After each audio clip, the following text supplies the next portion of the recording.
Hinaing ng mga magsasaka, kami ba kaya'y madidinig pa? Mga hinaing, ay mapapakinggan pa ba? Paghihirap ba'y may kahihinatnan pa? Sa pagmulat ng mga mata, sa tubigan agad ang punta. Wala pang sikat ng araw ay nagsisimula na. Bago magpahinga ay tubigan pa din ang pinakahuling sisilipin at bibisitahin. Gagawin ang lahat magkaroon lang ng magandang ani. Ilalaan ang oras, pataba, pamatay insekto at mga peste. Dugo, puyat, pagod, oras at pawis, lahat ng paghihirap ay tinitiis.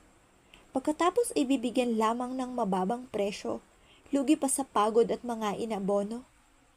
Napalibhas ay mahirap ay hindi na pinapansin, sa halip ay lalong pang paghihirapin.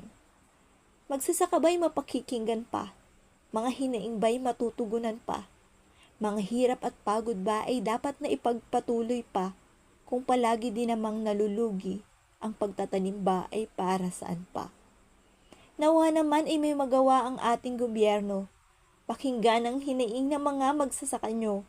Hindi naman hiling ang mataas na presyo, mapababa man lamang ang presyo ng mga pamatay insekto at abono. Ano pa bang hihintayin? Ang bukas na baka wala nang magtanim? Mababang presyo nga ng bigas ay kayang abutin. Kumakalam naman ang mga sikmura ng mga magsasaka natin.